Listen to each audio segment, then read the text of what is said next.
typically created, what kind of models are used as a part of interest rate term structure, and probably I will also touch upon how do we typically value a bond, probably with option or without option.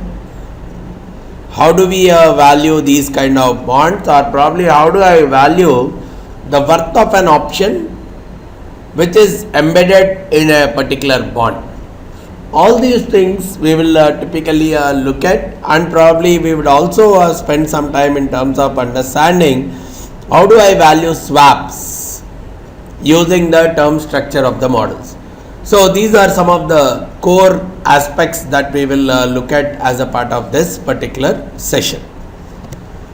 So as far as the term structures are concerned, we are first covering a concept called the interest rate tree, which is primarily covering what could be the interest rates at different points in time starting from today. So probably if I am saying this is today, I am more interested in talking about what could be the interest rates probably after 1 year, after 2 years, what could be the interest rates at different points in time, right? So this kind of a tree that we are making based on some understanding. What is that understanding? Based on what would be the movement of the interest rates in future, what could be the volatility of the interest rates in the future. Based on the various assumptions, we are trying to build a tree kind of thing, and if in this tree we are creating two paths from every path, means as of today, from today I am expecting that after 1 year the interest rate either can go here or can go here.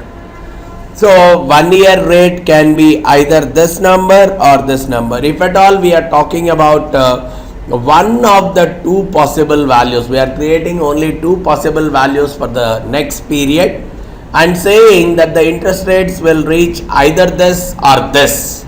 Such a kind of a tree is what we call as a binomial interest rate tree. We have used the similar mechanisms in valuing the options on equities using a binomial tree model. The same model, the binomial tree is nothing but two specific paths from any one single point in time. So here we are talking about the interest rates can be either this or this. Okay, if at all after 1 year the interest rate reaches here, then a year later it may touch either this or this.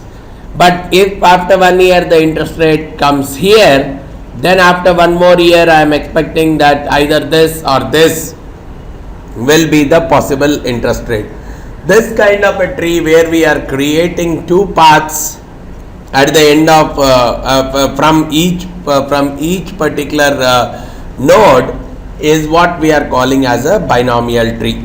And based on this binomial tree today, we can value the options, we can value the bonds, we can do so many things using this binomial tree model. But how do I decide what are the interest rates at each of these nodes? There are different ways of going ahead with them. Most of the times they are very complex algorithms that are driven. But as a concept, okay, what I will look at is these are all like 1 period forward rates. These are all like 1 period forward rates. So what I can very well talk about is I can use the existing prevailing spot rates. Based on the prevailing spot rates, or even before that I'll pick up all the on the run securities. And using these on the run securities, using the bootstrapping mechanism, I can derive the spot rates for all these periods, and based on the spot rates I can compute the forward rates for each of the periods. This, and okay, if I am computing the forward rate, I will get only one value, but I will use the volatility concept to decide that it can either come here or it can come here. Based on the forward rate and the volatility that is built into it, I'll create the two possible paths. From each particular path, I can create the volatilities and make sure that it is created in such a way that for all the on the run securities that are currently available in the market, their value will be same as the market price.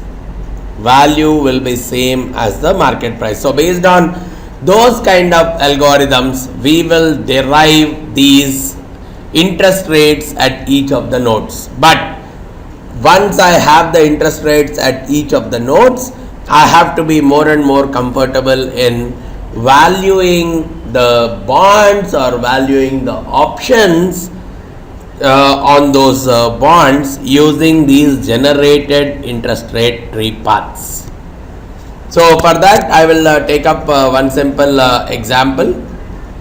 Right, this is the same way we might have done the valuation of the bond or valuation of an option on the equity security also.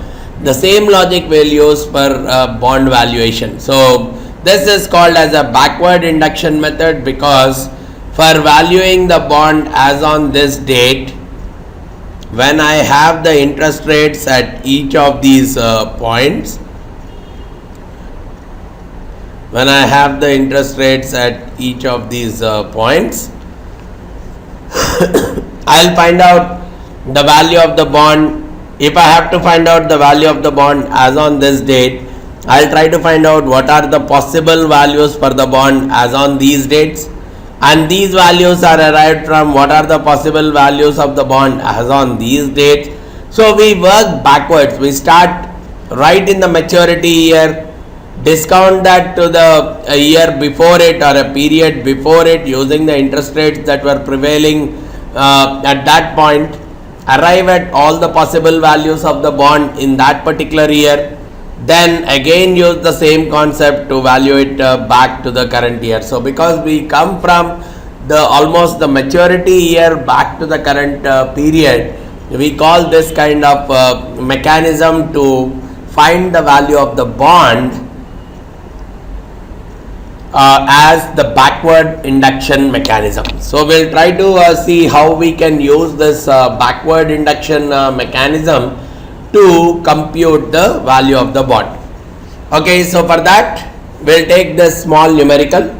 Let me try to depict this numerical. Assume that the current 1 year forward rate is 5%. So as on today, I am assuming that the interest rate is 5%. As a notation, probably we can use a kind of a rectangular box kind of a notation. Here I can put the bond value as well as the prevailing interest rate. So if I am assuming that the 1 year forward rate is 5% and 1 year forward rate 1 year from now, so which means I am talking about a year from now, these are the possible paths. I am talking about either it can be a 6% or 7%. As a convention, probably it's better that we note the higher side at the top and the lower value at the bottom, both of them with equal probability. So even this can go at 50% and this can go at 50%. So we are talking about find the value of a 2 year zero coupon bond. So from a bond standpoint, so this is the 0 year, this is 1 year, this is 2 year. Means the bond is actually maturing at this particular point. So because it is maturing and it is a zero coupon bond, it will pay me a cash flows of 100, which is known. These cash flows are known. Whatever may be the path of the interest rate, I know that 100 is the cash flow that I would be getting at the end of year 2. So I can find out the present value at the end of year 1, assuming that 7% is the forward rate. So here also I can assume that the chances of upward and downward is 50. It doesn't matter, because at the end of 2 years, whatever may be the scenario, I will definitely get 100, because this is an option free, or this is a zero coupon option free kind of a bond. So with this is the first step. So what I'll do, I'll create in the spreadsheet, I will simply take these scenarios, right? I'll take this as 5%, probably here here I will take it as 7%, and here I will take it as 6%. And as far as the security is concerned, I know that